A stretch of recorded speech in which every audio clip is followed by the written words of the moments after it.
The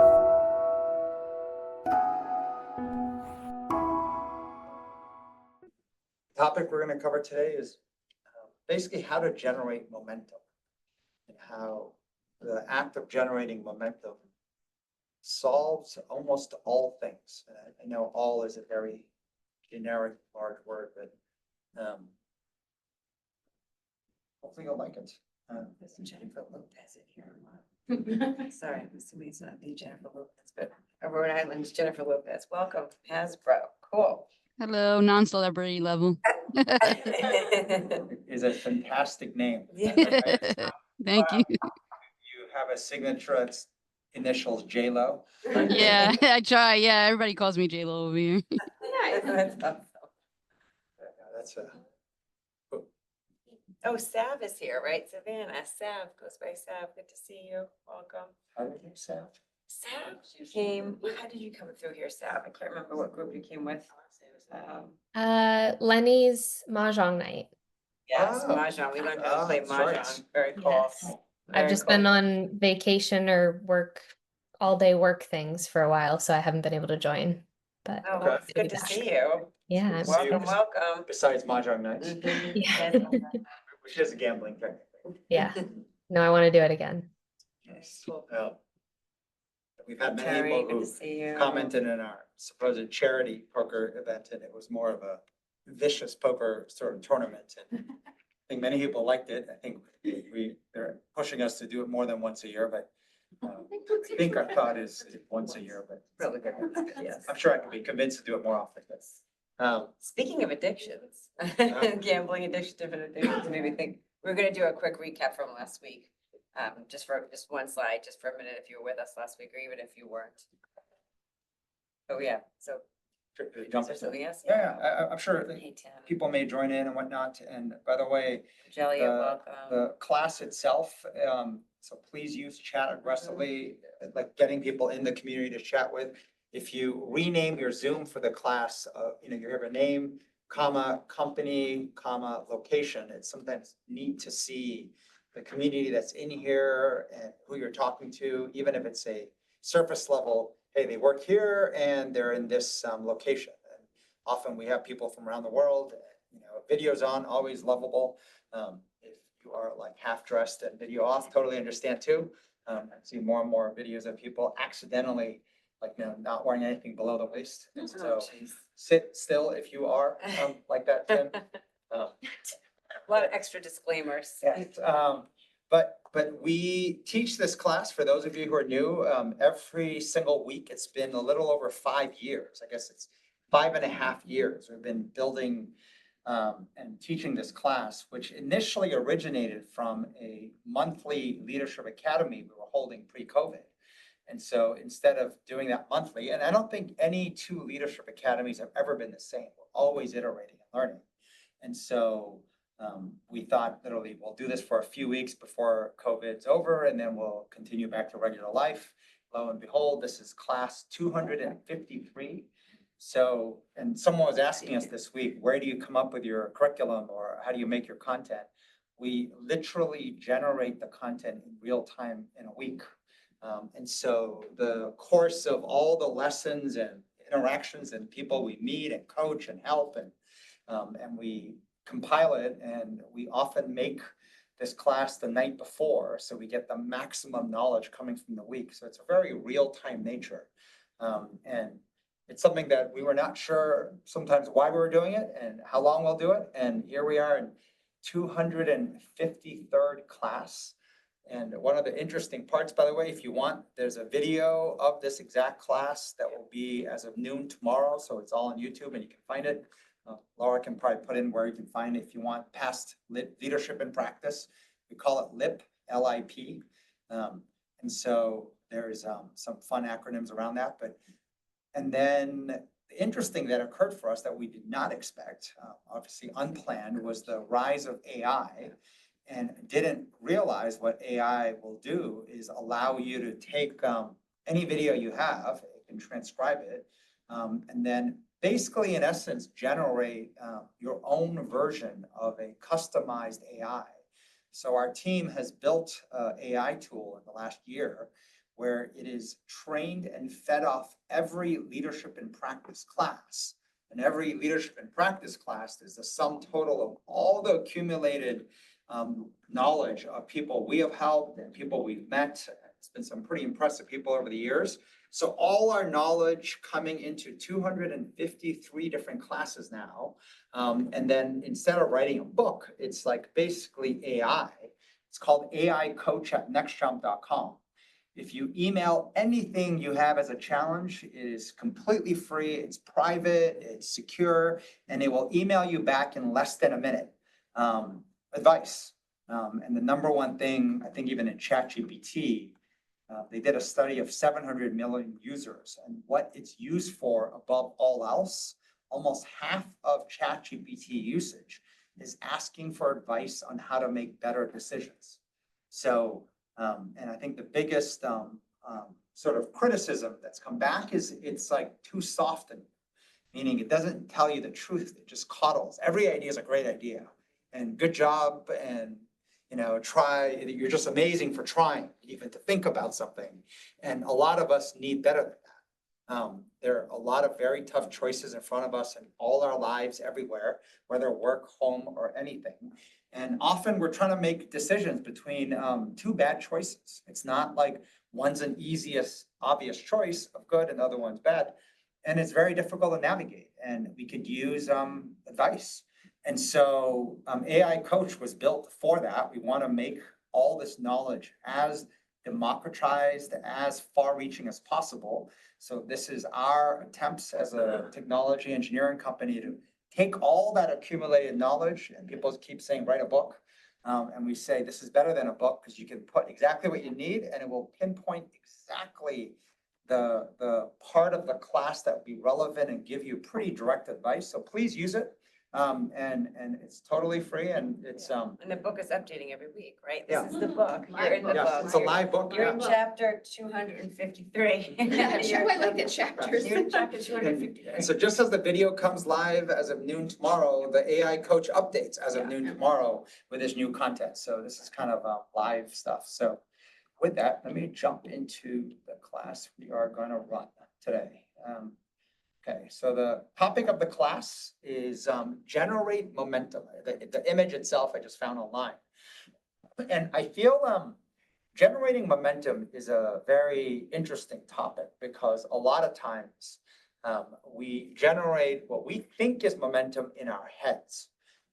Thinking, contemplating, planning, the need to get to a place of action. I mean, I picked this image, and you can find any image on the internet. Just type in generate momentum, and there's a lot of different types. But it starts with action. You have to actually go do something. And momentum, by the way, is stringing together several steps or several pieces of action in sequence that will, over time, generate success. There was a thing that Ben Horowitz is a well-known venture capitalist, and he's a smart guy and stuff. And I liked some simple, I have to find it real quick, definition he wrote of how he defined success. And it was so simple, but it was so just nice to me. The way he defined success, where did I put it? Give me 1 second. Find it.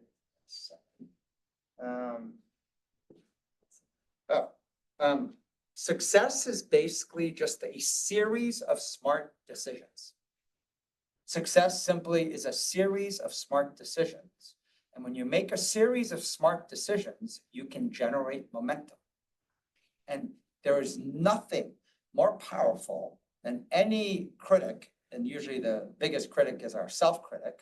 There's nothing better when you feel like nothing works and everything sucks and whatnot. When you feel momentum, it doesn't matter what it is.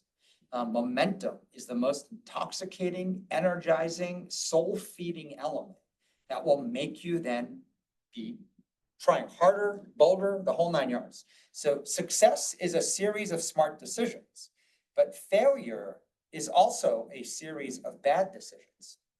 And oftentimes the bad decisions is usually indecisions, doing nothing, and often doing nothing different.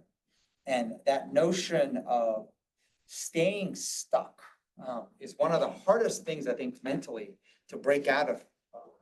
Partially because I think it's hard to even accept that we're stuck. So as a result of it, it's easier to justify doing the same things. And, you know, the very definition of insanity is always said to be doing the same thing, but expecting a different outcome this time, right? How many times do we think, maybe if I just stick it out longer, right? Something different will happen. And so there's a whole bunch of things there, but you want to give them a quick recap? Yeah, so I was just looking up something else from the podcast, so we can go back to it, we can talk about it, because I think it'll come back up, but just threw it together quickly, a slide from last week. We talked about empowerment.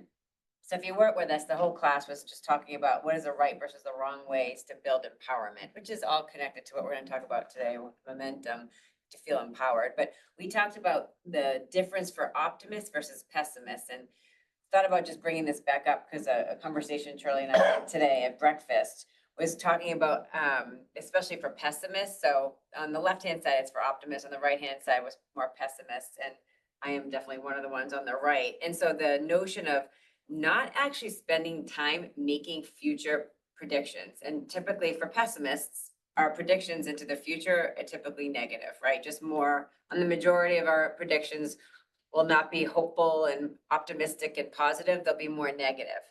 But it was fascinating. We were talking about, and the goal here we taught last week was to actually stop making those predictions, spend more time actually getting empowered with the journey that you've been through and that you're here and you're fighting.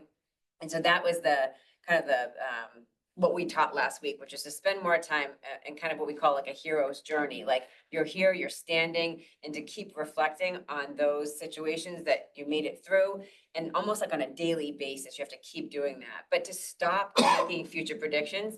So we were talking about this addiction that we have as a pessimist is actually making negative predictions. It is an addiction.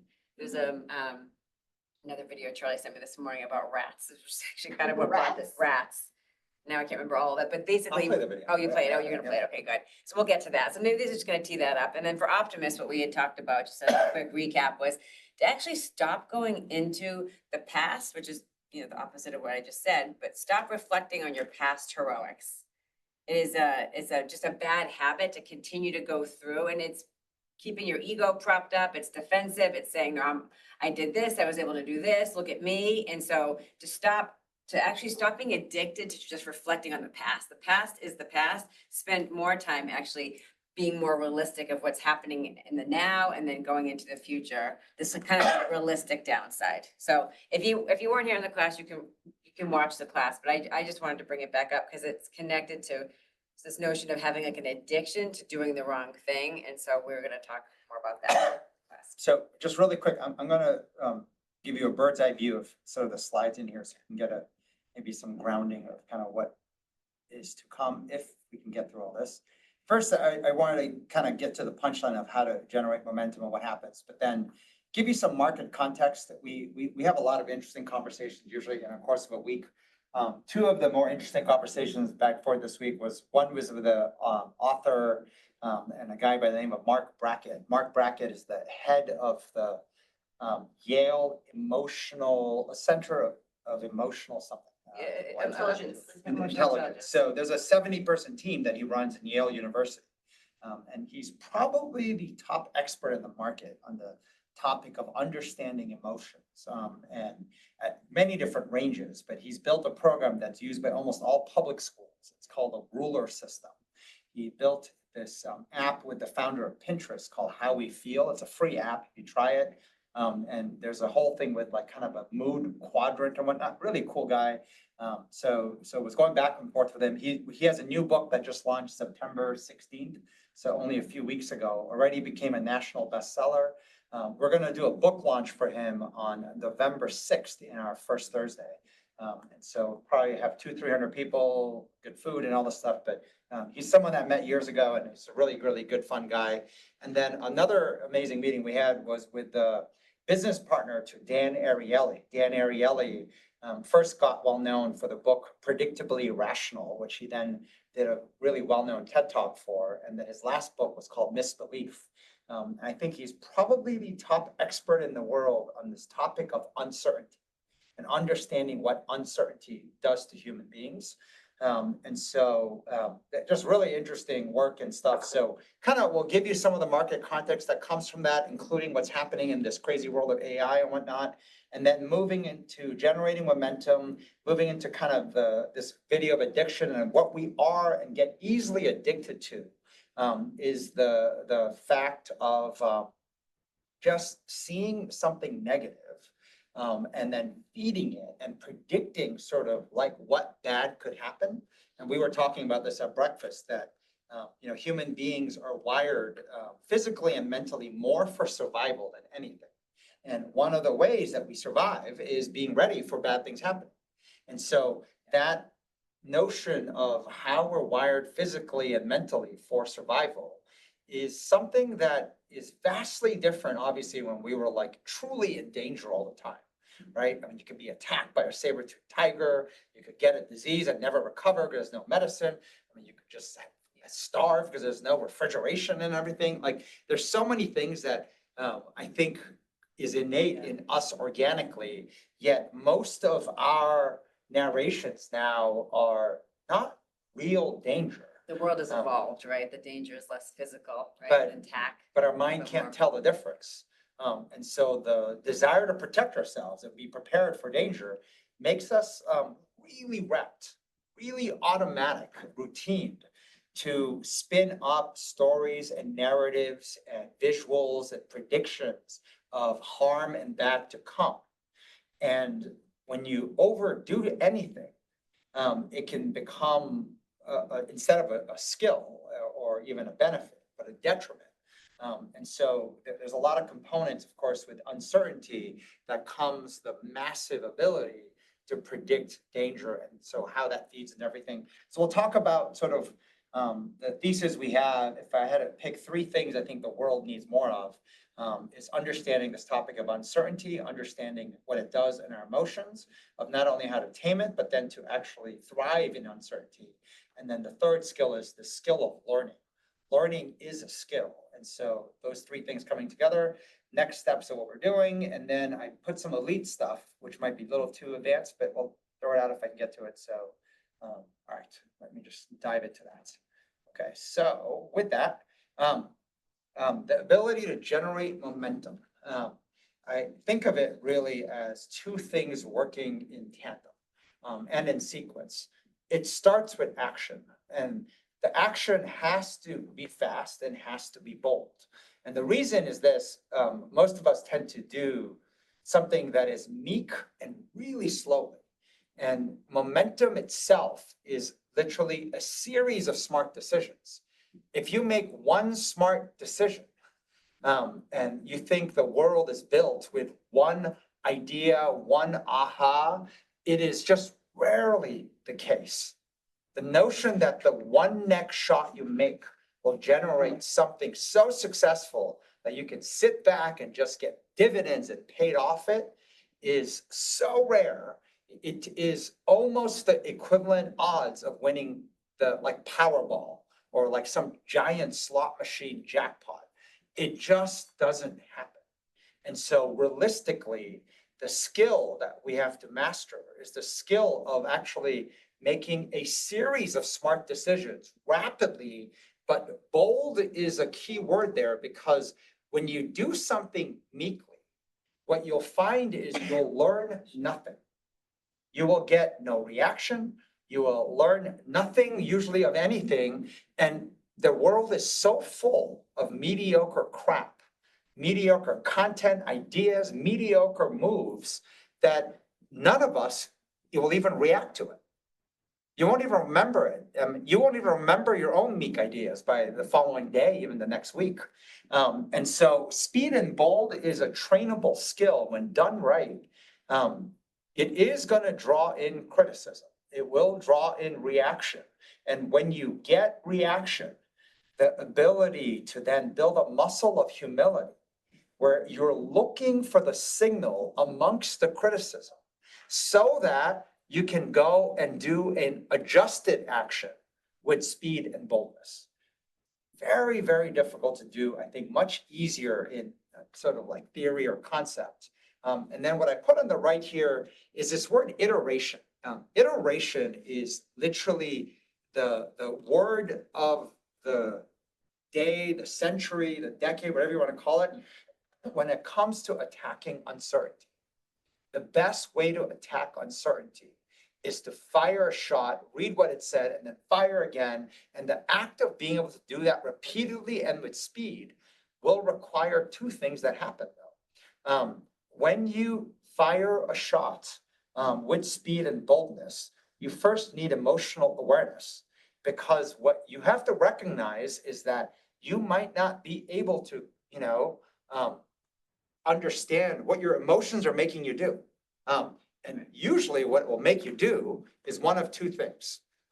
Freeze, become helpless, and literally not see what's happening. Your ability to read the situation is so diminished.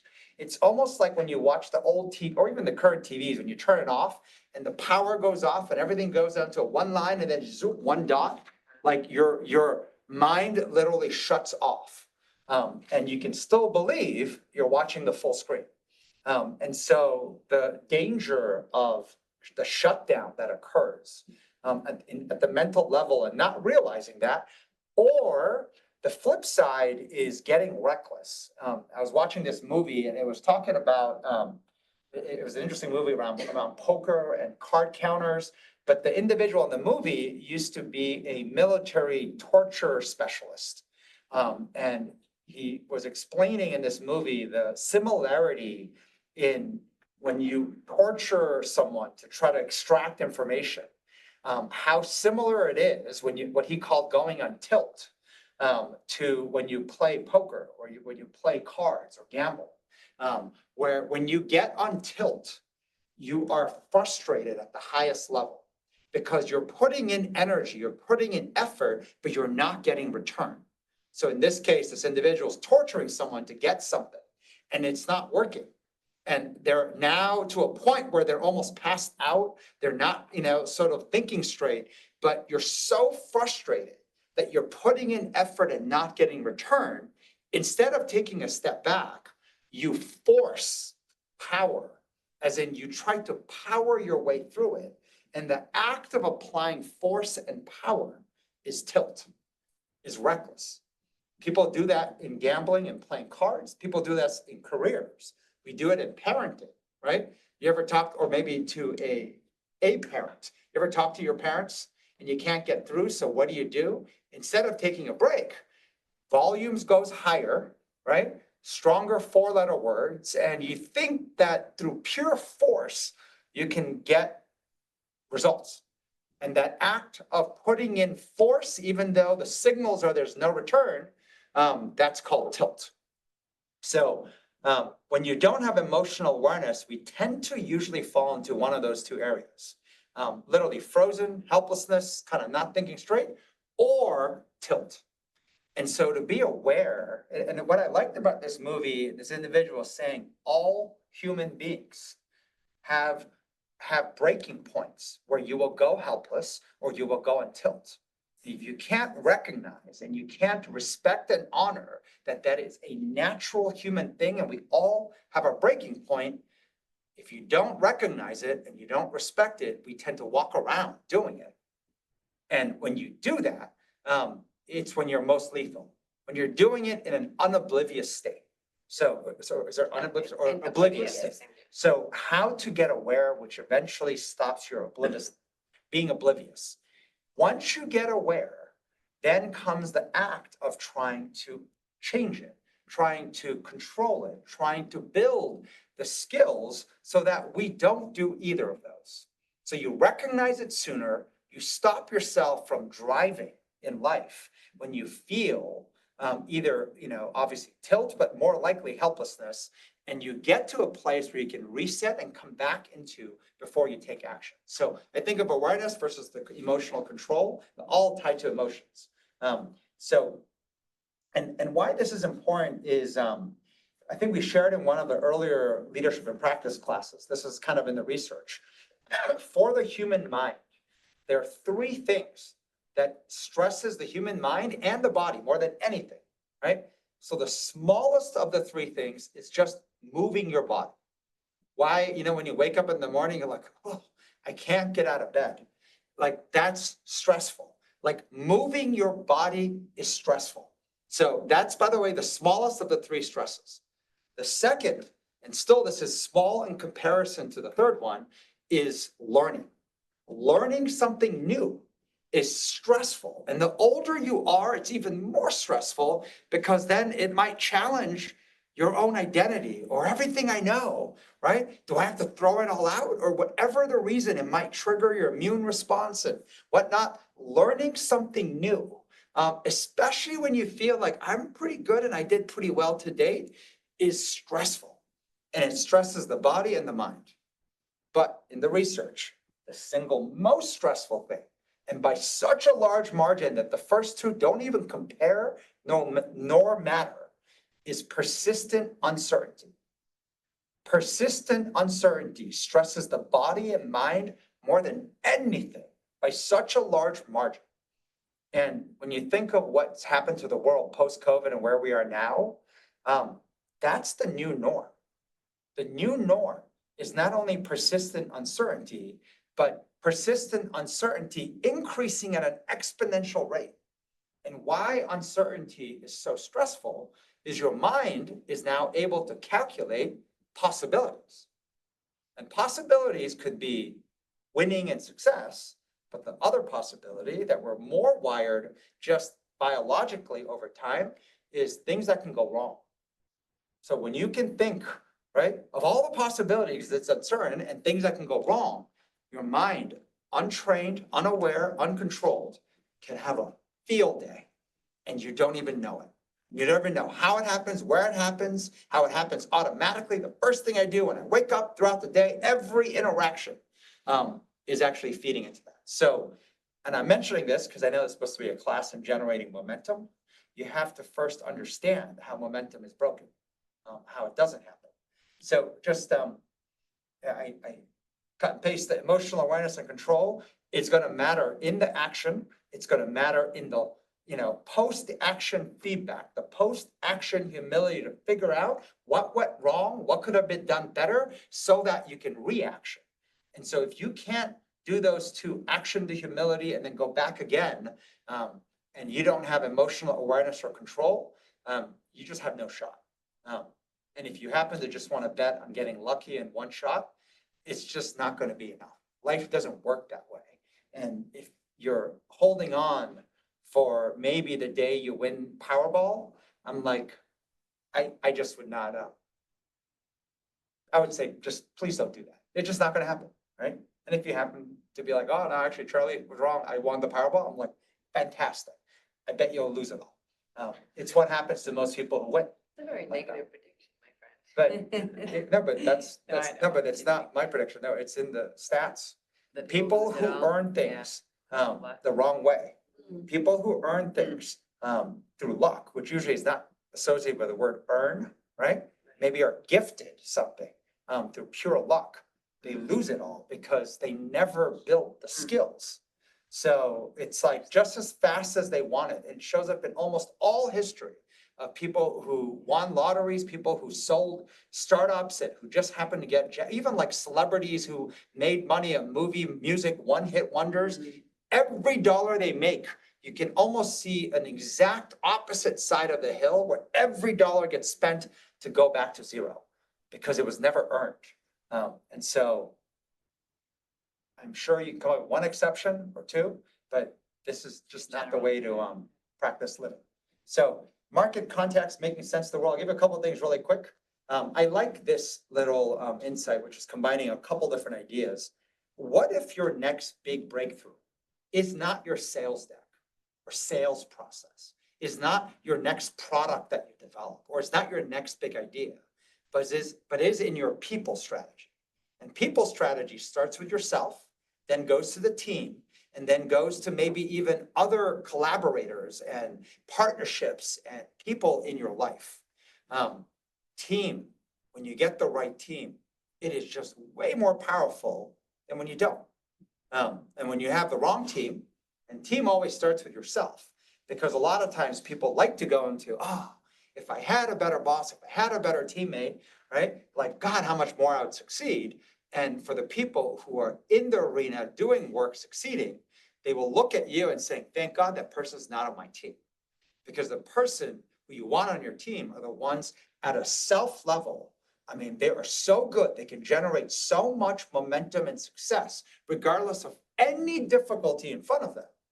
You want them on your team, and they would want you on your team, and vice versa. But when you have people who are looking for somebody else to make your success happen, in the world full of those people all looking for that sucker to go and make their success happen, and you'll see it's just like they're searching all the time, and it just doesn't work that way. So anyways, this I think is kind of a, keep this thought in mind.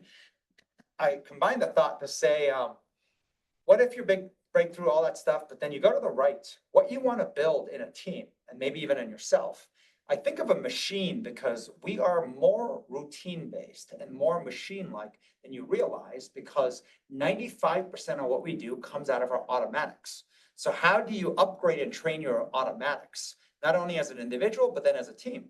High-performing teams or high-performing cultures produce amazing innovations, meaning the conditions, the environment, the culture where innovation can emerge from multiple points in the organization. When you are part of a team where you don't know who's going to drive the next innovation, but you know it's going to happen.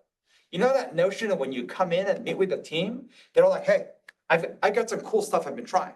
And I got this result. It's like exciting to meet with those people. Every time you meet with them, it's almost like, wow, that's kind of cool. And so they're throwing new insights, new experiments, new ideas. And so the combined team of people creating, inventing, innovating is just awesome. But of course, from the left side all the way to the right side, what goes wrong? Because you know it doesn't happen most times. In the same way, I looked at the very right. You know, the promise of AI right now is that it's going to cure diseases like cancer and everything else. It's solving world problems, making life easier, better, more productive for all humans. But what's showing up, there's a research that was done by Stanford University, MIT may have been involved as well, that the promise of AI is not turning out the way it is. And the number one thing it's producing for most people and most companies, most places, is what they call work slop. Work slop is just mediocre crap. I don't know if you've ever hired a really mediocre consultant. And a mediocre consultant comes at you with some generic PowerPoint, with some generic slang terms and clipboard and images and whatnot, and gives you some generic ideas and tries to convince you that they're sitting on the solution that will make your life better, and really fast. And like the amount of mediocre slop, like presentations, ideas, writing. What AI has allowed everyone to do better than anyone is to fake being decent, like fake being mediocre. And so what they're finding is that now workplaces are just littered with volume of just mediocre slop. And so people have to go and then fix it. Like all the mediocre writing, all the mediocre work, all the mediocre stuff created, they have to go and fix that. And that is creating work that didn't exist before. So from the promise of AI to work slop, what the hell's going wrong? Why are these great things that should happen not happening? And where is it breaking apart? So this was some of the articles talking about work slop, and AI is supposed to revolutionize workforce productivity, but instead of doing that, it just has created more mediocre crap. Like think of like finding people who are not like F, D, or C writers, but they're maybe like C, if C is that mediocre or like B minus, think of just a ton of just B minus material. Like B minus PowerPoints, B minus images, just and it's like just coming at you so fast and so much volume. It's like however many emails you get a day, if you can actually, undo your spam filters and undo your junk filters and clutter filters and just let all of it hit your inbox. Imagine the ability now, because of AI, to multiply that by 10,000, by like 10 million on a daily basis, because they can create variations and just pump it out in volume, right? That's what they're seeing. The promise of productivity is actually creating the opposite, a giant time suck of just people needing to fix stuff, fix now even more code. If they heard about vibe coding and people inventing new, apps and technology, now you have to go and fix the slop, like even more slop and crap created with not only bad code and hallucinations and whatnot, but the most and worst thing is bad logic. Like people building things that just don't make any freaking sense. And nobody's even adopting it and using it, but they're like, yeah, it's gonna be good. And just pumping it out in greater volume. This is a note actually I got from Weiwei and Greg, who are two of our very up and coming leaders. And I love this. Weiwei, observing Greg and how he led the team, learning how to code using AI, and then built 2 mobile apps that got into the top 30, app store e-commerce apps, built in weeks from people who don't even code. But what Weiwei observed was humans really need to know what they want. I know that sounds odd. You need to have a point of view. And you know what a point of view is? It means that you have a spine. You know what it means when you have a spine? When someone says, I think that's a stupid idea, you're able to go and debate, argue, give your bullets, your logic, and try to hold your ground a little longer than 2 seconds. And why I'm saying 2 seconds is most of us have no opinion. And actually, if we do, we don't express it. And if someone challenges it, we tend to shift gears so fast that we don't really have a point of view, and we don't rep holding a point of view. So as a human being, do you really know what you want? To you on a day that I'm trying to figure out where I'm going, what I'm doing. I too have things going on. I too am working, right?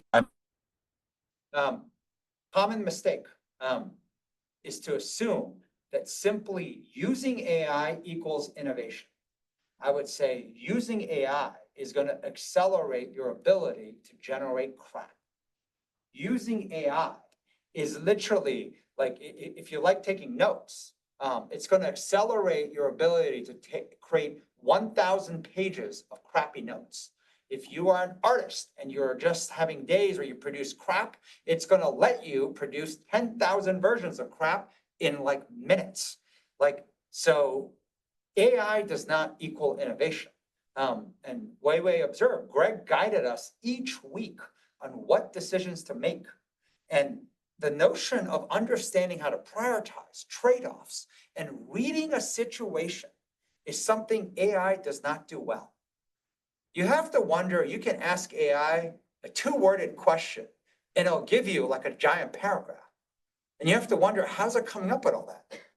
I barely asked it anything and it doesn't know me. How is it coming at me so opinionated based on 2 words? That's what crappy consultants do, right? They have answers to your questions even before your question. And they have answers to you before even it's you. And it's not very good. It's crap. It's mediocre. So to understand and reading a situation correctly, then the last point I love is how alert you have to stay. And why alert? In the process of inventing and creating and trying to generate momentum, there are key decisions that will matter a lot. There are decisions that won't matter. Hey, I kind of want to run a few versions of what this UI could look like or what the interface could look like. Give me like 12 versions, 6 versions, whatever it is. Why not? Costs you virtually nothing now, except for a few minutes of time. But when it comes to certain decisions like structural, architectural decisions, what are the principles I'm going to stick to? When mistakes happen, what do you do? Like there are many places where if you're not alert and you don't have an opinion and you don't recognize the need to make decisions, tough decisions, you're gonna think, well, I used AI, so it's gonna work, right? And that's not the case. So going back to momentum. This slide I mentioned, I'm going to give you a little bit more on this. Uncertainty. And I was actually trying to get Dan Ariely to come speak at the same time as Mark Brackett, because Dan is the top person who understood, from my view, this topic of uncertainty and what it does and how it looks in many forms. And then emotions is Mark Brackett. Unfortunately, Dan's in Australia in that same window, but like we'll find a way to, they've never actually met each other, but we'll find a way to get them to work together. But uncertainty generates hesitation. And that's a natural human state. There was a podcast, if you want to listen to, by Ben Horowitz. Where is it? It's a good one if you want to listen to it.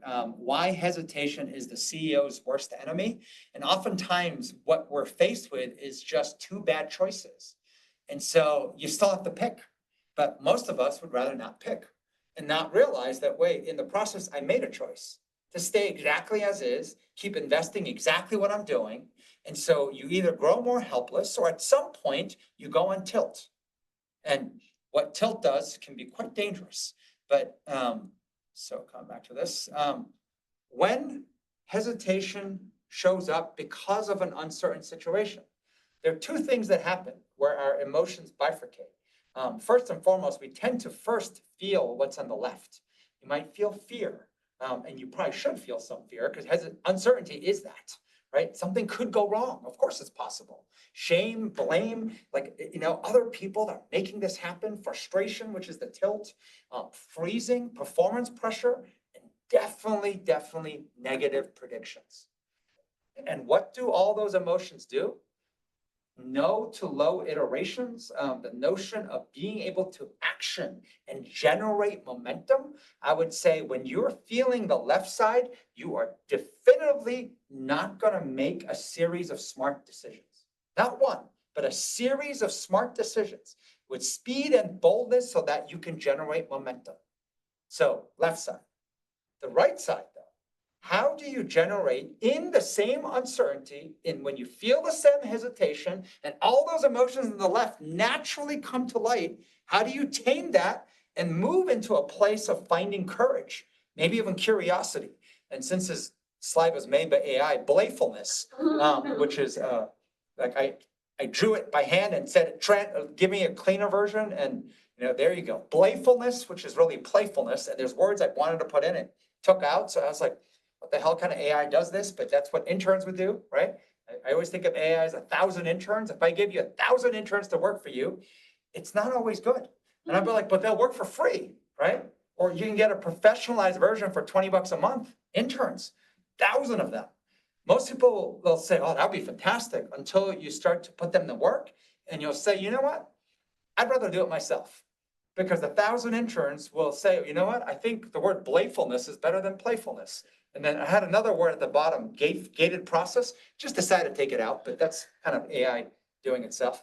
Courage, curiosity, playfulness, desire to create something great, experimenting with bold and speed. Amy Edmondson is someone that we've spent some time with, and I love her work. Is all psychological safety is what she popularized, but her last book was all focused on the right kind of wrong. And she defines that when you make a mistake, when the mistake produces no reaction, no signal, no learning, that is a waste of everything. Waste of money, time, energy, resources. But when you make a mistake, and as a result of that mistake, you have a new insight, a new data point, a new direction to maybe go, that's experimenting. That's the right kind of wrong. Do that and do it well. The only way you'll generate momentum, as in find success by making a series of smart decisions, is getting to the right side. Now, what ends up happening for most of us is we can barely play defense. And when I say defense, we can barely deal with emotions on the left, even just recognizing. And what awareness is understanding what's happening, what I feel, and getting to a place of acceptance says, you know what, I'm just being human, right? I face uncertainty and I'm scared shitless. It does not mean that I shouldn't have been born. It does not mean that, like, oh my God, I am no good as a human being. It means I'm just being human. And the more I go crazy on it, maybe I'm just a untrained human who has fed the wrong stuff. So like, hey, give yourself a break. Find a way to say, holy shit, I am just being extremely human and maybe a really bad human. But like, you know what? It's bad, but I can fix it. And in the process, playing defense is being able to dial down. And dial down is the opposite of feeding it. Most of us, we feel the left side. We're just masters of feeding it right from the moment you wake up, right? My God, right? What am I going to fear today? And who am I going to blame? And what am I going to get frustrated in today? And so walking around right from the start, you know, I didn't get enough sleep. So today's going to be a bad day, right? Your negative predictions of all sorts.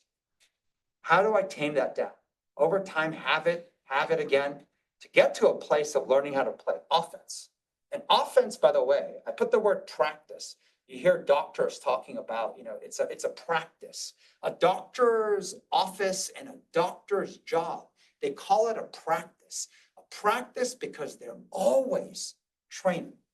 And the single biggest thing you have to always train is to play offense in uncertainty. You have to always train generating the emotions that can get you in your psychology to be able to do the things so you can actually, with courage, curiosity, and good playfulness, try to create something great. And despite you not succeeding, having taken bold enough experiments with speed so you can see, oh, wow, that's something I would have not learned unless I took that shot. So instead of spiraling down in shame and going back to an identity crisis, saying, no, that's the humility to learn to then go and try again. And dialing up the daily routine risk-taking, which is taking action. This is a learnable skill, and it requires you to recognize the left side before you do the right side. So just really quick, I just saw this morning. I thought it was great. This guy explained everything we know about addiction is actually wrong. So I thought this was interesting. I'm just going to play this video. It's 2 minutes only. Megan referenced it. Maybe it's not fully relevant, but I think it's relevant enough. Just give me a second. Let me share this.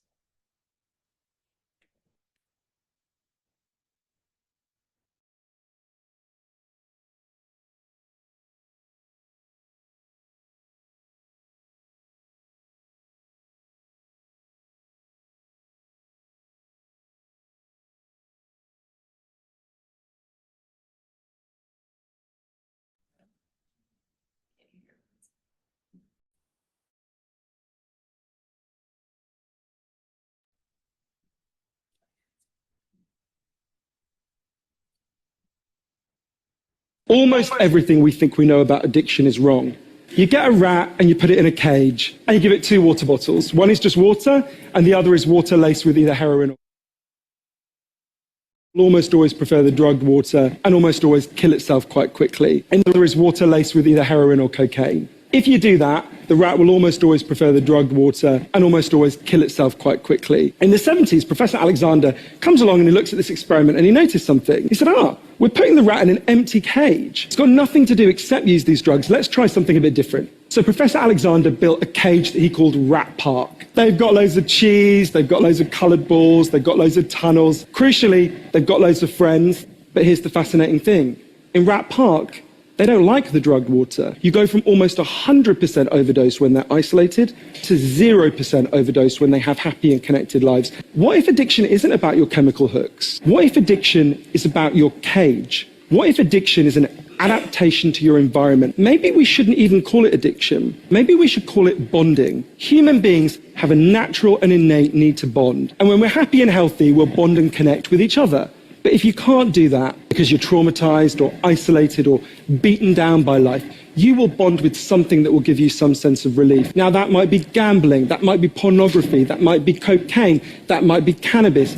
But you will bond and connect with something because that's our nature. The opposite of addiction is not sobriety. The opposite of addiction is connection. Sorry, the sound is a little weird, but Were you guys able to hear that? Yeah. yeah, you could hear that, right? So here is the punchline insight. What we're addicted to is not alcohol, is not drugs. or like an over addiction of like, working out, lifting weights or whatever, I need to walk, take a walk, go in the sunshine, eat crap food or whatever it is. So my thesis is this: we are actually addicted to making negative predictions. We are addicted to predicting and thinking that if I predict and brace for what could go wrong, the act of doing that will better prepare me. So Megan sent me a thing that was interesting. It was talking about how depression is rarely a chemical imbalance. It's more often a learned behavior. People are not born depressed, they become depressed. Chemical imbalance is not the root cause. It's often an effect of repeated patterns. Brain chemistry adapts, it doesn't drive. Depression follows a pattern. How to use your body, the words you speak, the thoughts and beliefs you hold. Slump posture, hopeless words, negative focus, repeated over and over. Physiology, long hours in bed, minimal movement, collapsed posture, head down, shoulders heavy. Language, I'm tired. I can't deal with life right now. I don't care anymore. I'm alone. I'm such a failure. Nothing ever works out for me. I'll come back to these two red things in a sec. Beliefs, life is hard. The world is unfair. Something is wrong with me. I am traumatized. I'm not lucky enough. I'm unlucky. Nothing ever works out for me. The brain strengthens what you repeat. Repetition wires neural circuits. Circuits shift brain chemistry. Chemistry shapes the feelings we call depression. And people who outgrow depression, they move the body daily even when it feels heavy. They keep their posture upright. They breathe fully instead of shallow. They speak words that create possibility. They drop victim language that creates powerlessness. They replace self-criticism with respect and courage. Hold the belief that change is possible. See challenges as temporary, not permanent. Train their focus on progress, not failure. Take daily actions that signal safety to their nervous system. So I'm going to come back to this, right? So when I pull these three things together, physiology, language, and beliefs, we are unaware that we hold a lot of bad routines, a lot of bad automatics on a daily basis that make you feed into your body, your brain, every element of this addiction, thinking doing all this is going to actually prepare me for the bad day, prepare me for the bad thing that's going to happen. And instead of doing it, it's actually becoming so automated, so fast that we don't even recognize that as we see uncertainty, the number one most stressful thing for our body and mind on a daily basis and growing, we're getting more and more frozen, more and more helpless. And that act of doing that is leading us to never generate momentum. So coming back to this, so I'm going to come back to this really quick in the expert side of it. But I was putting uncertainty, emotions, and learning. This guy, Dan Ariely, is a pretty cool guy. So is Mark Brackett. And I asked ChatGPT kind of his new book. Tell me about his new book. And, you can just ask it to give you a 4-on-1. And this is what it spit out at me. Mark Brackett's latest book is Dealing with Feeling. Use emotions to create the life you want, which was released on September 16th, just a few weeks ago, already national bestseller. He's a summary of what the book is about. He argues that our emotional life, how we deal with feelings, is one of the most important determinants of success, well-being, and relationships. Emotion regulation is not a fixed talent, but a skill that can be learned, refined, and applied across life's challenges. He weaves together personal stories, psychological research, and practical strategies to help readers move from emotional reactivity towards more mindful, intentional, and adaptive responses. A central message is that there's no such thing as a bad emotion, only emotions we misunderstand or mismanage. If we learn to accept and direct them, they can be powerful guides. So a bunch of key takeaways and ideas, but the one I fixated on, I love, is this, the one I boxed. The notion of reaction to response. When anything happens, of course we are reacting.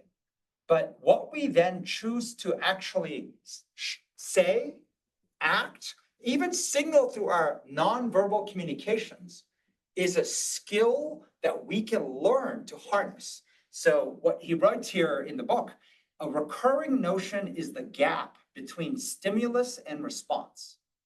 Our habits often push us to react impulsively. I don't know how many of you do that. Well, that's how I feel. I'm like, yeah, but that's what a 5-year-old says. But as an adult, if you keep doing your impulsive only, you're gonna see a lot of bad things happen. And the goal, according to Mark Brackett, is to create space between your response and your, your impulsive reaction to what you actually choose to respond. And that is a skill. And that is a honeable skill. So there's a whole bunch of other things, but this is so hard that those of you who think, all right, I got it, or like, I'm good at this stuff, I'm like, you're gonna die. In my view, like you're gonna die because the uncertainty is going up higher. And those who walk around thinking, well, I'm good at this shit, I'm like, are the ones who actually people run away from and never give truth to. You have to honor and respect how difficult this is. So when Mark comes, we'll have more conversations on this. And I'm curious, kind of like the challenges he sees in his work being adopted in practice at the level of children, to like then going into teens, to young adults, to older adults, and changes in what's, we'll have great conversation and stuff with him. So he's coming on November 6th. So those of you interested, Kathy or Laura, put it in the, please reserve your seat. I think we have a long wait list probably, but we'll try to get some of you guys in there. Can I ask you on this? Because I feel like, I mean, we've been working on emotions and decision-making and, the idea of intuition and instinct, which is like the Daniel Kahneman system 1, system 2. System 1 is all around intuition, fast thinking. System 2 is analytical, logical. And I feel like I've always thought, I struggle with this. I've always thought training intuition is to react, it sounds childish when I say it this way, but react impulsively. Impulse versus instinct and intuition, isn't it the same thing? It's saying, don't game it. Like, what is your reaction right now? Right? Because I feel like when I hear pause, I hear hesitate. When I hear hesitate, I think slow, analytical thinking, which can get quickly into manipulation. Right? And so I struggle with this because I'm like, I don't want to pause, because my pause is going to then make me start to, what's the right thing to say here? What should we be doing here? And then I go into like a basket of mental models or like frameworks that I have in my head from my 27 years of working. And then now I just put my instinct aside, my intuition aside, and now, okay, playbook of all the business school jargon stuff that could come out and what we should be doing and all that crap. So, but yeah, it can sound like impulse, instinct, intuition. Well, both Greg and Steve are commenting on this as well. And Greg's saying he thinks it's a mistake working on just shutting down emotion as a response because you don't want to be I didn't say impulsive. shut down. Right, but I think people not my tend to do words. that. I think in the last leadership and practice class, this is actually from Mark Brackett's article, right? Sorry, it's from Mark Brackett's article talking about, when you're feeling something, it has to be significant enough for you to notice. And if you try to suppress, ignore these feelings, they get bigger, right? So like to the question Megan asked, yes, but. Maybe may answer my own thing. Maybe is this what it is? If say my instinct, I say, but if I'm aware, I just give you my instinct. I just give you my intuition. I'm aware of it. And then have the space to say, but could I be wrong? And what am I not seeing? Would be a tone that would say, I'm actually trying to think through this without gaming. Because if I don't share the instinct, I could be gaming it. But if I share it and say, right now, this is how I feel about this, but with a tone that's aware, this could be impulsive or. If I could have whatever. one wish for the whole world, and it's like kind of insane. I wish I could screw everyone's head off so that everyone can see everything going on, everyone's okay. thinking all the time. I know that sounds insane because people we work with, this idea of radical truth, this constant pursuit of truth, truth will get everything to the right place. But the problem is the pursuit of truth is a very painful process. Yeah. So to that question you're saying, you see uncertainty. First thing that will happen to the average individual, untrained, is all their emotions on the left. And the question is it accurate, right? Are you really in danger? Is it really someone's fault? Is it really connected to like, holy shit, you're such an idiot for making that mistake again? Or maybe does it take 3 times to make the mistake before you realize, that doesn't work. The shame maybe is extra. Your prediction of what's going to happen next, is it accurate? performance pressure. You're like, if I don't do this, everyone's gonna think I'm like no good and fire me. I'm like, is that true? It's such an unusual, unnatural thing to say. Is my reaction right now accurate? No, 'Cause I think we think we're accurate, you know? Sorry, no. No? When you feel the stuff on the left, is it accurate? Right. Not, is my reaction accurate? It's not a generic, is my intuition. Well, the problem like- is when you're on the left, your brain shuts down. But Thank we think we're thinking, right? We think, I'm lucid right now. I So- think that's what happens. That's So what happens, right? here's So a we perfect think we're example. accurate. So there's a guy. It's like what an alcoholic I remember does, like, I'm, you know. Sorry, like years ago, I read this thing I loved, this guy, James Altucher or whatever. He's kind of a fascinating guy, but he writes a lot about like the worst things that's happened to him in his life. And then he talks about how he trained his like 13-year-old in tennis. And when he played tennis to train her for the match, I mean, he's an adult, right? He would hit the ball so freaking hard, right? From serves to stuff, you would think, what kind of freaking dad is this, right? I mean, he's firing bullets at his daughter, like trying to get her ready for the tennis match. And she's crying, pissed off, I mean, scared shitless of the ball. And this question was, why are you doing that? You're taking something that she's already nervous for, Yeah. like going to a tennis match, and you're like upping the pressure, the fear, the speed, going nuts, right? And his point was, watch her in the match. Every ball is going to move slower compared to what I did. And she will actually be able to perform, get over her Yeah. fears, because oftentimes when really difficult stuff happens, we're like frozen and whatnot, but guess what? After that experience, everything less difficult than that suddenly gets easier. And this notion of when something bad is happening, are you sure it's really a bad thing? Are you sure that maybe the pain you feel today is the very thing that's going to make everything easier tomorrow? That notion of, and I use the tennis thing as speed. You know, most athletes, when they start to move from playing by themselves with a coach to then starting to play with other people, they can't take the speed of the game. They can't take, like, I'm so frustrated because my teammates aren't doing what they should be doing, and they're not giving me the ball when I want, and all this stuff. And like, the first thing to do is to feel shame or blame and all this other stuff. But as they get more professional, like, you ever hear about Messi when he plays soccer? The guy is making such fast decisions. He's seeing the whole game play in slow motion. And what happens? His instinct has been Yeah. honed Yeah. so that when he even sees mistakes, he doesn't see it as a paralyzing, negative, blah, blah, blah. He like is able to say, Yeah. like, yeah, I screwed up. Like, Yeah, you can see like, the best players. in the maybe world. there's something else Yeah. that could come out of it. Maybe I'll give someone else a chance to step up. This notion of it takes reps. I feel the single biggest thing with emotions cannot be learned watching a movie, reading a book, watching a video, taking notes. You have to experience these emotions. And if you go in and experience fear, shame, blame, frustration, freeze, performance pressure, even your negative predictions, and you experience it, not bracing, not scared shitless, not like acting like it's COVID and I need it to go away because it could kill me, but thinking like, actually, this is the very thing I need to get stronger. And I start to actually go into it and recognize my initial reactions are the reactions of an unskilled, almost childlike amateur. So then Yeah. you don't actually, you know, the whole notion of the distance between your reaction, your by stimulus, to like how you respond. Yeah. You don't respond with the certainty of a 5-year-old. You might be like, holy shit, I'm totally tilted right now, right? Because I'm so frustrated, I want to go do this. But your tone will have a tone of someone who's not going to go do it. Right. You might say like, I'm so paralyzed. I literally feel like I'm spiraling down and nothing, but the tone is of someone Yeah. who is Aware. open-minded and aware that, okay, they're feeling this, but that might not be the thing that I'm going to action on. I'm looking, and this is why it's a gap. I'm looking for like what the right action might be, the right response. And that might feel like an eternity to you. And the more skilled you are, you can do that so fast to Yeah. everyone else, it's a blink of an I eye. think that's what's happening. Right? It's so fast. But when you look at Yeah. Messi, I mean, how is he Yeah. doing what he's doing?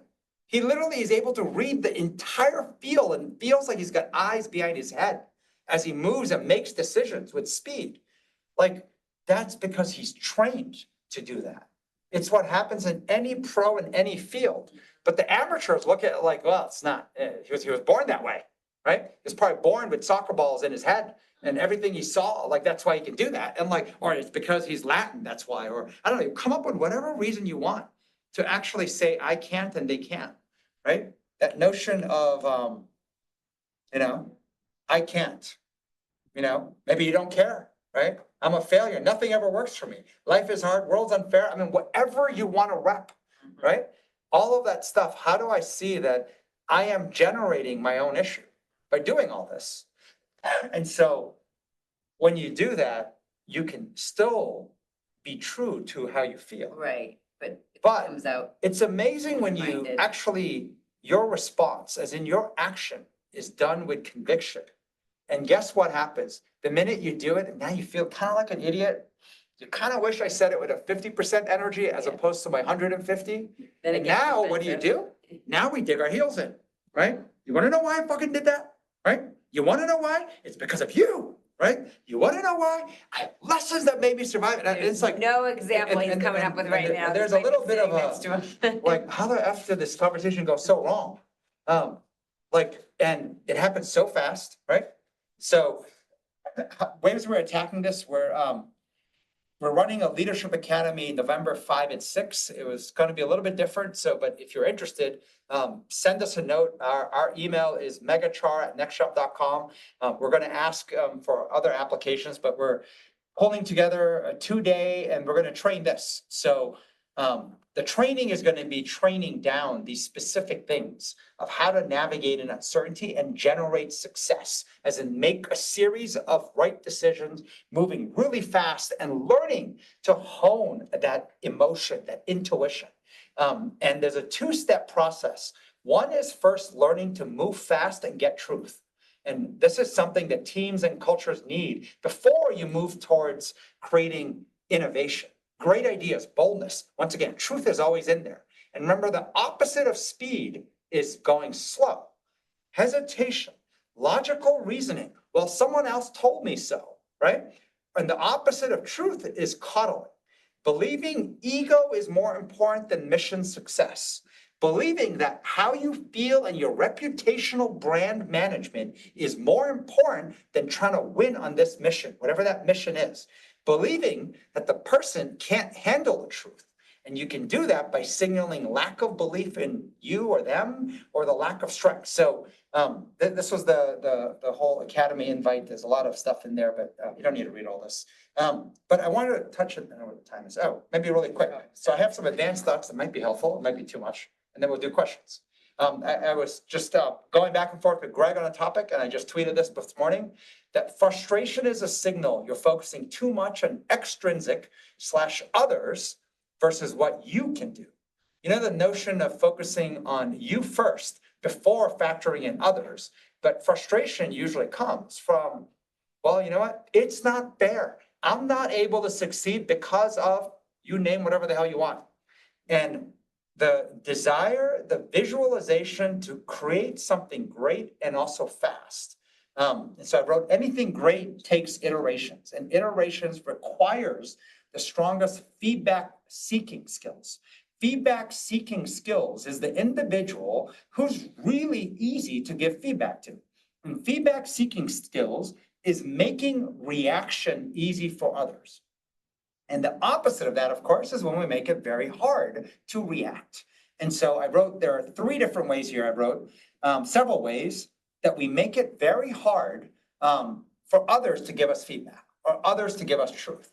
We have a whole training program called Module 1, all around preventing the truth from coming to us through what we call red arrow behaviors. We are deliberately sending out signals that prevent the truth from coming to us, which is why we will never truly adjust. And not once, but like consistently.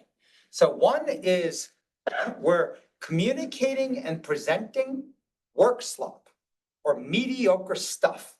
And you know what mediocre stuff does? It doesn't even generate a mental reaction. It's full of jargon. It sounds like smart language, but it's a whole bunch of ipsling, gobbledygook, and business school 3P, 4P kind of ways of strategizing success. it's nothing of substance. At first blush, it looks good. It looks kind of smart. And then you read the details, you're like, I'm not quite sure what they said. It doesn't even give you reaction. So that's one of the ways that we actually prevent good feedback. A second way, and I think this is the biggest way, is helplessness. I think I've come to conclude the single biggest form of red arrow behaviors for most human beings is outwardly demonstrating helplessness, powerlessness, victim language, complaining and blaming extrinsic factors. And that includes other people and, of course, situations. So I put in the things you saw.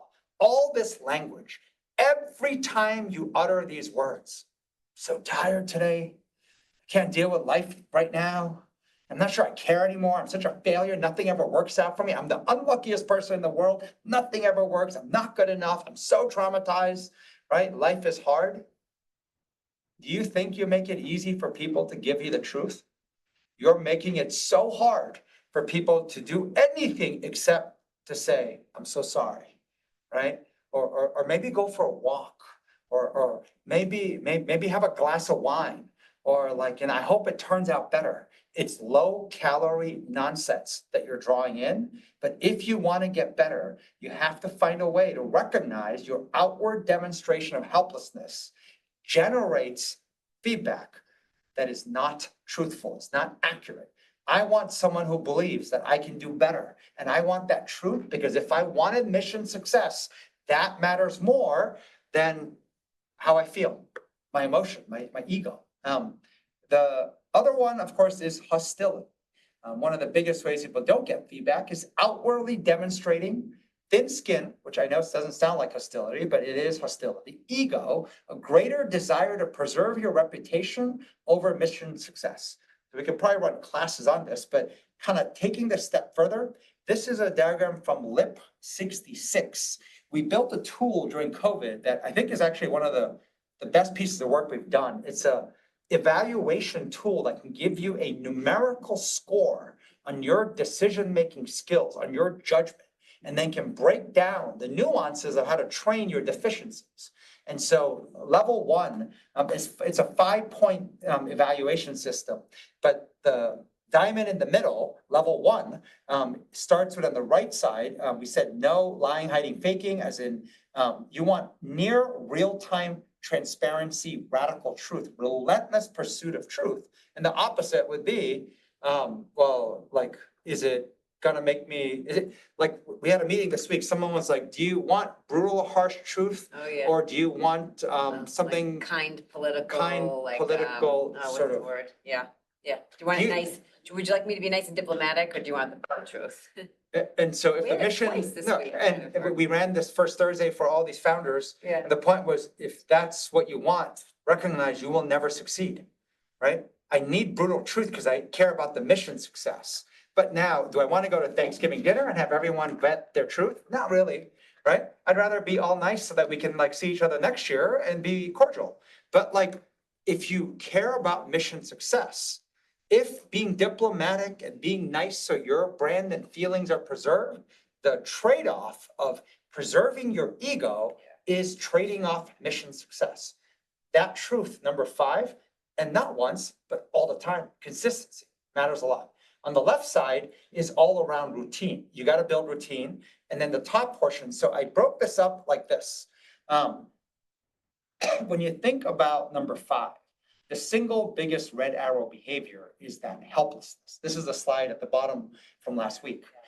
Powerlessness, feeling unable. You convey repeatedly through body, through language, through your belief that you have an internal state, internal mindset of helplessness, that you've removed agency, that it is not up to me, I am not the reason why something isn't happening, versus the opposite is empowerment, right? Agency, I can drive a difference, different like scenario success.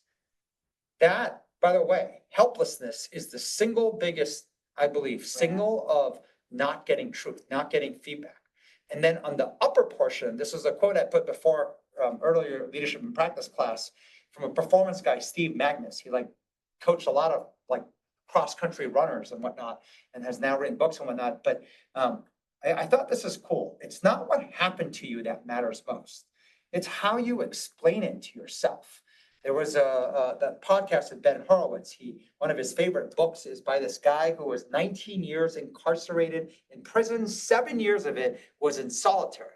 And I forgot his name Yeah. now. Something like, it's like Yeah, I a fun can't name, remember. Shamigan or Yeah. something, but he's got 2 bestseller books. He's good friends with Oprah Winfrey, and Ben Horowitz, like 2 billionaires. But like this notion of what is your story? How do you narrate your story, your journey of life, and where you got to where you are now? And before we go into predicting what's next, how do you explain where you are right now? Like in your life, where you got to? And do you explain it in a way that's helpless, that's a victim, that has no agency? It's like you've been bounced around like a pinball machine and someone else is playing the game and you're just bouncing around and, just no good? Or do you explain it in a way, your own story, that gives you like meaning, empowerment, and despite how much of a zero you are right now, this is the launch plan to go from 0 to 0.1, 0.2, maybe 1, and then 1.5, 3, 4, 5. Like, can you find a way, no matter how low you feel, to actually explain yourself? And Dev GPS 1 and 2, which is at the top, is looking backwards and then looking forward. Looking forward, of course, comes when you actually feel empowered.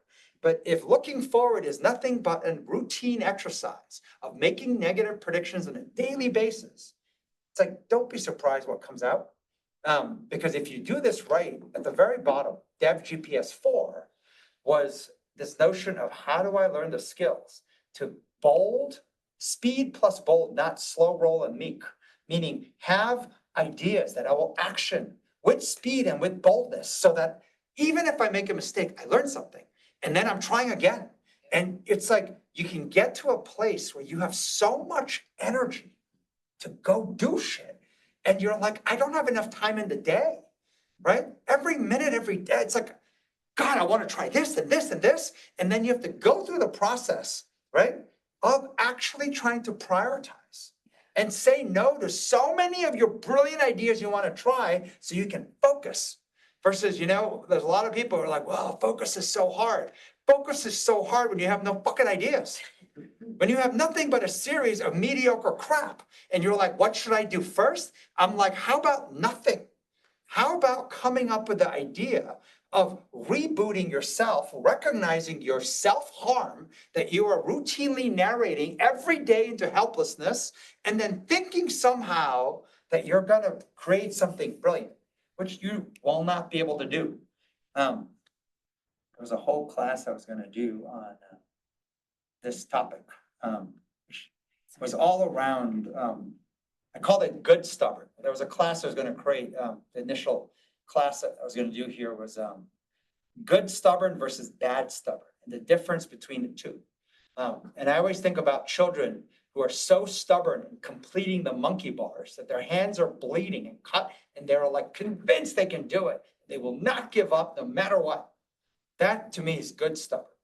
Bad stubborn is just full of sorry, there's like a lot of slides here, but like complaining and negative predictions, and you might bounce to become on tilt reckless, but it's just like everything is just convincing everyone with your over worry that you will not be able to do anything. Versus good stubborn is just relentlessly problem solving. And there's a part where good stubborn has 2 parts. There's a relentless belief, I can figure this out, right? I just need another shot. And it's self-driven first, meaning I will figure it out. And every other part, external locus of controls, people, situations, is additive. As opposed to bad stubborn usually starts with external. I can't because of someone else, something else. And I learned, I love this thing where people talk about luck. Do you know how much fucking work it takes to get lucky? And those who think luck is about scratching a lottery ticket, you will lose it all because luck has to be earned. It takes so much hard work to be lucky. And the ones who get lucky with some external factors going your way, it goes your way because you are first driving success, momentum, series of right decisions, boldly making mistakes, learning, iterating, and on that, you'll be surprised why it's like a magnet. Why am I attracting other people who want to come and do this? Help me or add to my success. Like the order matters, and we tend to go external first, overdo my negative predictions, and then somehow think on a daily basis, something might strike. Might be the day I win Mega Ball, right? And that to me is bad stubbornness, versus good stubbornness, not that. All right, take some questions. Happy to go to any slide. I did not get a chance to read the chat, but there's people you want to unmute, or like there might be interesting topics some of our other people picked up. Yes, anyone, I can jump to anything. Yeah, I like the Nick Saban quote that Greg's mentioning. Actually, I think I will show you exactly what he's mentioning. I like it so much. It's kind of in my go-to set, in my giant slide set. See, I think it's on the bottom. Saw it recently. Where is it? Where is it? Where is it? Oh, I love this. I love this. Nick Saban was one of the greatest coaches in football, still maybe is. But yeah, the average players want to be left alone. Good players want to be coached, you know, like I can't succeed because no one's helping me. I can't succeed because I'm not getting good advice, right? You know, good help. Great players just want the truth. And so that's like, the desire to get to an A. But anybody want to unmute or try to go to the chat? Steve, we didn't really get to your question earlier in the chat. We wanted to. If J-Lo had to go. Let's see. Yeah, I could jump in real quick. Go ahead, Steve.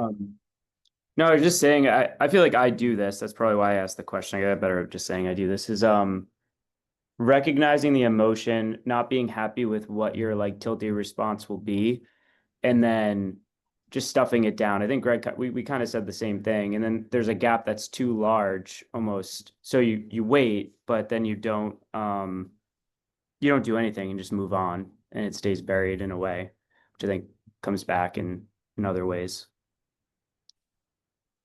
I'm just giving the video if you want Oh, that I already video. did. Oh, okay, you did it, right? Sorry, Steve. I like kind of half paid attention. Sorry, can you ask again? I asked the question. I said, do you feel when we were talking about creating a break between your emotion and then your response or your reaction? And I said, I feel like there is, I asked the question, could it go the other way where you do too long of a gap where you don't respond? So, like my one wish for making the world better, and I said, just screw everyone's head off so that just kind of your thoughts flow. It's amazing where even if you actually have that no response, if you could truly let your thoughts flow. And the thoughts flow means you're not, especially when you're starting, to not do it with conviction. Like, meaning you're doing it recognizing it's probably going to be wrong, right? So something happens and you have that stimulus reaction, right? And you're actually able to just say it out loud. And the more you do it, you get better at explaining your reaction, right? I mean, usually the average individual, a lot of Mark Brackett's work is helping you increase your vocabulary of explaining what you're thinking and feeling. A lot of times people are like, I'm angry, I'm sad. I'm like you sound like a child because there's only two choices. Are there other options? Well, sad, unhappy, happy. It's like you get better, you get more descriptive, and then you start adding examples and all the stuff. And so the act of even learning how to build awareness, trying to explain what you're feeling is like work. And it's really difficult, right? Once you explain it, then it's trying to analyze. Hey, was that accurate? And as you're analyzing it, if you explain it well enough, others will react, right? And if you don't explain it well, as in you go your consultant jargon way where I am feeling uncertain right now. I'm like, I don't even know how to react because you kind of said nothing. Or like, there's so many ways that people, like generally do this wrong. And so the whole, Hey, Charlie? Yeah. This is great. If I don't mind to jump in for a sec, Go because I've struggled with this. I put I think I've been through that process of emotions I feel are bad, or I've felt the cost of actioning on those emotions. I think I went through the cycle of shutting them down, of which has implications and costs, as you touched on. Well, one thing that made me think is Steve is even saying that I think I found to be helpful is to like give myself permission to like not necessarily judge or at least dial down the judgment on the feelings. And, and it's helped me a lot to recognize that there's some gold in, like if I'm frustration, I've had a lot of a lot of challenges of having that frustration, carry over into things that I regret. Having said that, there's gold in that frustration. And so that's and less judgment on when I feel that. And you touched on it, but I think that's helped me be more curious about what are some of the nuggets in there. And, also, be more curious about what I want to do. And also, things like in the virtual draft, some of the habits to pause that, not have it put into action and not, sit in it as you were describing. But those are some of the things I think have helped me have a different relationship with some of those feelings. and so I agree fully with Greg, and I'll add in, like the ability to communicate what you're feeling is very hard. It takes gazillion reps. It takes constant reps. And as you do, you make more sense to other people, which eventually will make more sense to yourself. To start, you literally, I hate to say it, make no fucking sense, right? Like literally, if you could express how you feel through shattering glass and like shattering televisions or whatever, it's probably easier than actually try to explain what you're feeling. Like it takes so much. So the Leadership Academy we're running, I've been mapping out a new curriculum of what to do. I'm looking for my notes, which I think I left. Maybe I would, oh, actually have some of your notes here, or maybe it's different, these notes, no.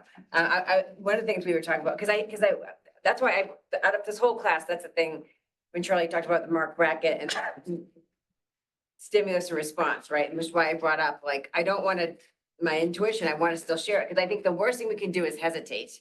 We're trying to train not hesitation, right? No hesitation. Part of our Leadership Academy, we wanted to create these sort of games and situations where it's constant chatter, where you can't hesitate. You're learning to not hesitate. You're learning to not say, let me think about that. Or, you know what, I don't have any thoughts on that. Come back to me. Like to actually just start to train not hesitating and putting something out. But I think what you're saying, which I think is an important piece, is that you have to first be aware of where your head is, right?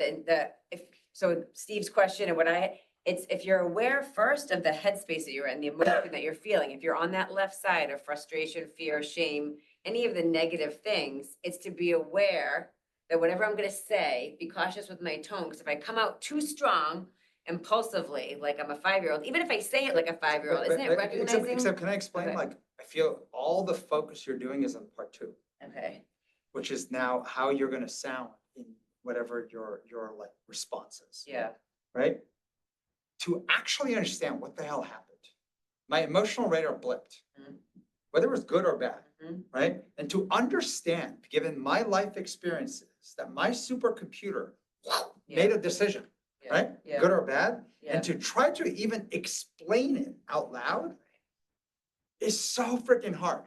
So everyone who focuses on, well, I'm going to focus on how I sound, how other might judge me. I'm like, oh, that's part 2. Once you get good at communicating, you can focus on now how you're being perceived and how you're being judged. Yeah. You can't even speak. It's like a language you don't have. Yeah. Like the reps it takes to communicate, as opposed to, how good we've been at the blow off side, which is saying nothing, but sounding like you say everything. Let me repeat to you what I think I heard you say. Or can I ask some clarifying questions? I don't know what to make of it. I need to think about it. Or, I can't quite explain. Like, you can come up with all the shit you want. The reality is you hear anything, your mind has a reaction. Yeah. And if it blips, it's good or bad. And to be able to try to communicate and explain it takes a lot of reps. So years ago, we ran this feedback giving training program called 10X. And 10X was run very similar to how startups have to give pitches and how they get judging and mentors to react. And the rule is that after they say something, you're giving feedback. You don't get to ask follow-up questions. You don't get to ask for, no clarifying questions, follow-up Right, questions. Based on what you heard, what is your reaction? You can't buy more time. You right? can't buy more time, you can't get more data, right? And so you saw the whole Founders Institute pitch. Yeah. Everyone stood up 1 minute to pitch, right? And the mentor could not ask a question. The person could not add more. They're giving their reaction. Their reaction based on what they heard. I'm not talking about what I think you're saying. I'm giving you my reaction based on what was shown in front of me or said in front of me. And that notion of when teams do that in real time, Yes. give their truthful reaction to any situation, not Mhm. I'm trying to help you and Yeah. I'm trying to understand what you're saying. I'm trying to read Yeah. your mind. I'm trying, like my reaction, right? That's what situational workshops, I guess, it's always too, right? It was like the goal was to actually just wrap it up. So here's my early piece of what we're gonna do in the academy. Everyone's gonna come with small projects like hobbies. Everyone's gonna come with big things, the biggest things they're working on. And so you're gonna have to do reps of explaining what the hell you're trying to do. And you're gonna explain it to groups of 6, in groups of 2, and then at some point, if you have the courage, you'll explain it in front of the whole group while Megan and I will coach you live. But in doing this, right? Sorry, I love the laughter. You get to use prompts. Prompts can be words, can be PowerPoint, could be images, could be, stories. And you get better and better. The better you get at explaining what the hell you're trying to do, someone can react better. Yeah. And the more jargony and horrible you are explaining, you'll get nothing, right? And so not only the exercise of being able to communicate, what the hell are you trying to do? In any given situation, it's way harder than you think. And then the ability for someone to learn the skills to give their truthful reaction based on what you said, maybe it's totally irrelevant to what you're trying to do, but here's what it made me think about. And then boom, boom, boom, boom, explaining all this, that takes reps too. Yeah. And do that over and over again. That's intuition. And that intuition honed from one side of explaining yourself and the other side of actually sharing your reaction. The combined force of teams doing that, powerful. Nothing attacks uncertainty better than that. And that is a learnable skill, and most people suck at it. And not only suck at it, they actually think they can do it or even have awareness of it. And it's like, you can't even properly explain why the hell you felt what you felt.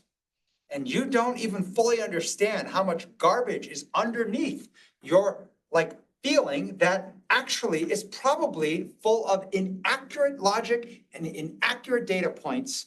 And so the sum total of your feeling is probably inaccurate as well. But before you figure out how to fix it, what to do, and how people might judge you, can you try to even understand and explain what you're saying? And that is hard. And when Greg's saying don't judge yourself, it's because give yourself the space to recognize how freaking hard it is. And you have to rep it so much all the time before people around you be like, oh, I finally think I know what you're thinking or what you're trying to do. And to get to that place, oh my God, is that hard to get to? Most people have no freaking clue what you're talking about and what you're trying to do. And they're just blowing off, right? Whatever it is to just try to get past this difficult point, which is this awkward conversation so I can go back to eating my lunch, right? Or go back to doing whatever I want to do. You make no sense, right? And to recognize that and how much reps it takes to make sense is really hard. So startup founders and coming up with ideas and business plans have to go through this pain all the time. They have to go through the pain of repping, trying to explain what they're trying to do and what they want to do and why they believe they can succeed and all this stuff. And then also be good because they're usually in cohorts of helping other startup people and challenging them as in sharpening their ideas, but giving them the truthful reaction. Not the diplomatic, make you feel nice reaction, because when you do, you die. You run out of funds, you run out of time, you run out of energy. Mission success over ego, over preserving your brand and how you feel and reputation. And when you see teams working with mission success above ego, like I swear if you ever tasted some time in teams like that, you almost want nothing else. Everything else, you will not even consider a team. You will just consider it a social gathering of Thanksgiving dinners, where why have fights, right? Why have the Festivus that is unnecessary? It's a lot more pleasant talking about, hey, did you guys read that article? You see what Trump said? You see what he said in the UN? The escalator broke, isn't that kind of random? I want to talk about like, that movie, like, there's a really cool restaurant that opened up. They tried some combination, like, oh, it's such interesting stuff. Like, you have any examples to contribute? Or you want to talk about the weather? I think it's going to rain most of this week. Maybe next week it won't. Oh, good, right? Good chat. Feel good. We had lunch together, right? It's Go amazing. team. Brandon would call small talk. It's like, Oh, I'm yeah. not into small talk.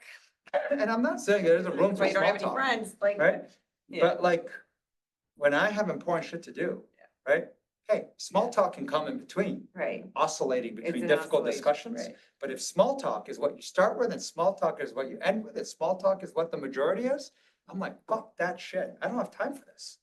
Like, I have shit I want to get done. And so I want someone else who wants to get shit done. And I want you to sharpen me as much as I'll sharpen you. Why? Because I believe in you and I believe you can handle it. And I hope you feel the same. Let's fucking go. Like, that is finding good team. And once you taste that, you will want nothing else. When it comes to teams, now, when I watch my downtime of movies, do I want that? Like in the middle of a movie, someone yapping nonstop, wanting to bring up every topic? Fuck no. Leave me alone. I'm trying to watch the movie and I can't follow the plot because you want to talk about every single thing. I was like, no, I don't want that. But like, yeah, like, I think we have important shit we all want to get done in our lives. And you have to know, like, success comes from navigating the uncertainty. First and foremost, for you, yourself. And most people cannot get past the you part, right? The self part. So instead, they're spending way too much energy trying to figure out how some external pill or way or something is going to solve their problem they have in their life. And the day you realize, no, holy shit, I have so much fucking energy and so much time and so many ideas. Like, it's just a question of like, I can't even try them all, right? And there's a nuance, by the way, we were talking about. The thing that people do, really bad habit people do in never getting good feedback. I share both sides of the argument so that it sounds like I can go either way, which is the same as having no opinion. And so learn to share your majority First. Yeah. first. Everyone does I'm going to throw out the minority just in case that's what they are. And then if they disagree, I'm like, I too feel this way. Yeah, like, no, learn to share your majority. And the details behind it. Because Yeah. in uncertainty, there is no such thing as definitive, like 100% any direction. So learn to share your majority and fucking stick to it. Explain yourself as if you're part of a debate team and that you're not going to lose every single day in your debate. But you can do it in a way where if you hear the other side, maybe you could be open-minded, unless you think being stubborn and being ruthlessly correct was more important than getting it right. If you care about mission success and getting it right, like you hear about the whole, strong opinions held loosely, Yeah, right. like not at once though, right? Because I hate I'll do both at the same time. My strong opinion held loosely is it's a yes, no for everything. You want to do this? Well, yes and no. I'm like, that's not strong opinions held loosely. That's having no spine. That's having no opinion. That's you lying. We almost always tend to have one side. Learn to explain that side, explain the reasons why, explain your logic, and then pause to open up for attack, right? Because if someone cares about you and they want you to make the best choices so you succeed, they should care more about you getting it right than preserving your reputation, your ego, your brand. And so you go have another mediocre day. So tomorrow you can go be stuck again. Like, they should hopefully care about you more than that. And if you're surrounded by those who only want to do that, I'm like, find new friends. Like, or find a way to break the thing by injecting like a higher standard. And anyways, sorry, going off too much, but I hope this stuff was a little bit helpful. If I added too much, I apologize, but I feel like we have a gazillion directions of stuff to teach, and some really cool conversations we're having. We'll probably have more next week, but you guys enjoy the week. Please email us. We'd love to continue conversations. Tell us what works, doesn't work. Try AiCoach at nextjump.com. It's totally free. Watch the videos if you want, or if not, good luck finding wherever you get good advice from. All right. Actually, food, it'll be something related to food Oh, next week actually, with yeah. Chef Danny. Chef so Danny for will be here, Harvest so- Festival. Yeah, we have a festival every week, every month, actually, every year, October. So it's when farms celebrate the end of the season. I was thinking, by the way, since there's so many chefs coming, it'd be cool to do something like Coronita's, like where, like we have chefs talking about who's helped them succeed the most. And just hearing sort of that chef world, which would be cool. And a month later, we're all about how to deal with your The feelings feelings, thing, yeah. which, Yeah, that was big. I that's mean, the- even the Ben Horowitz podcast, by the way, he's one of the most successful business people out there, and he talks about reorgs, that business strategy, that. All that's easy relative to dealing with feelings. I mean, it's like, this guy's like, so, it's like, everything's easy compared, it's Relatively. so hard.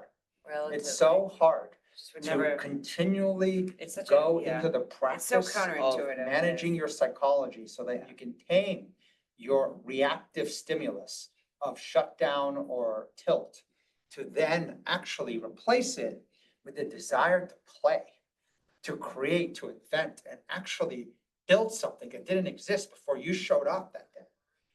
And then do that over and over again so that you could generate momentum.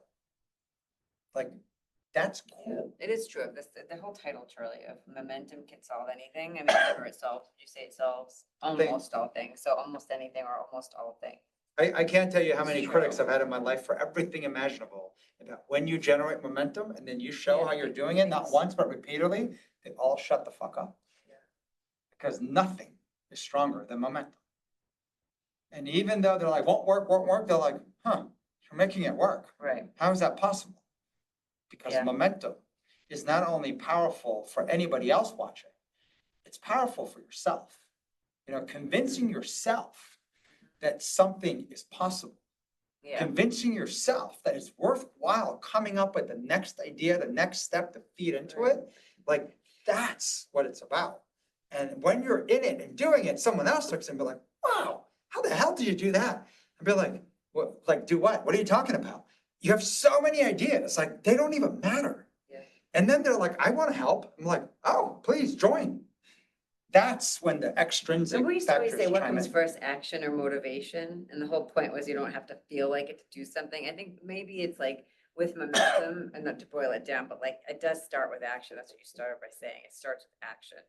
Well, I say momentum, all of it starts with the intrinsic locus of control, which means it starts with yourself. It does not start with somebody else. Yeah. If you have to wait for some other catastrophe like COVID occur, and then you can build a grocery Yeah. store, or build a store, business of making masks. Yeah. Like, you know, you're gonna wait forever. Like, Right. you make your own luck, you make your own timing by learning the skills to actually navigate. And there's a whole class we should do, because a lot of learning, a lot of momentum is learning how to go into difficulty, into pain, into the very thing that makes you shut down and say, that is where the greatest insights and learning will come. But I will be made a fool. I will be told I am effing stupid.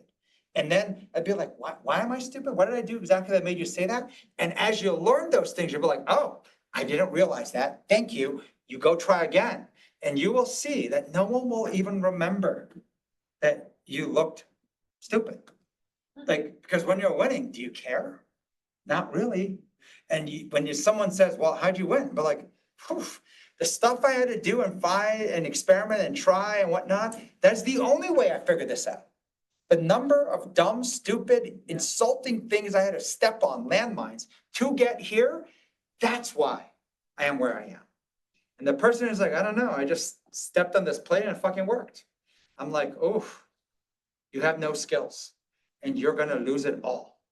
And so usually when I meet people like that, I'm like, oh, probably has something to do with full moons and, you know, certain weather and certain times. Stars And throw so away. I'm like, it's all about rubbing sticks and lucky rabbit's foot and some horoscope thing, right? And that's when it works. And I'm like, I run away from those people. Because those are like the signals of unskilled, arrogant human beings. And I hate those kind of people. So I just run away. But it's nice to know who they are, so you can run. All right. Anyways, We'll see you guys. We'll see you guys next We'll week. see you at the Harvest Or at Festival. the Harvest Festival, Learning Danny something teaching. awesome about food. yes. All right. All right.